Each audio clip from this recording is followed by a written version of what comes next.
किसी नगर में एक सेठ रहता था। उसका नाम धनपाल था। उसकी पत्नी का नाम धनश्री था। धनश्री और धनपाल को कोई संतान नहीं हो रही थी, तो उन्होंने सोचा एक बच्चे को गोद ले लिया जाए। तो फिर उन्होंने एक बच्चे को गोद लिया और उसका नाम रखा कुंडल। और फिर कुछ समय बाद उनको 2 बच्चे हुए, जिनका नाम उन्होंने रखा गुड़पाल और सुंदरी।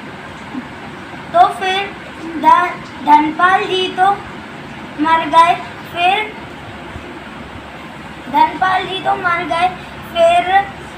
फिर वो धनश्री ने कुंडल से शादी कर ली और कुंडल से विवाह कर लिया। फिर जब सुंदरी और गुड़पाल बड़े हो गए तो धनश्री को लगने लगा कि ये हमें रहने नहीं देंगे। तो उसने एक प्लान बनाया और वैसे गाय चराने कुंडल जाता था, तो उसने ये बहाना बना दिया कि कुंडल को बुखार है, आज गुड़पाल तुम गाय चराने चले जाओ। और ये सब प्लानिंग उसकी गुड़पाल की बहन सुंदरी ने समझ ली और फिर अपने भाई को सब कुछ बता दिया। फिर गुड़पाल ने कहा देखते हैं ये मेरे को कैसे मारते हैं। फिर गुड़पाल गाय चराने जंगल में गया। उसने गायों को साइड में कर दिया और फिर एक पुतले को अपने कपड़े पहना के साइड में छुप दिया। उतने में ही कुंडल वहाँ आके उस पुतले पर तलवार से वार किया और वो समझ गया कि वह पुतला है।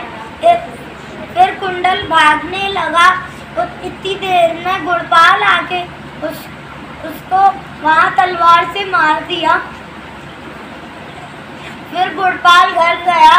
फिर धनश्री ने उससे पूछा तुम्हारे पिता कहाँ हैं?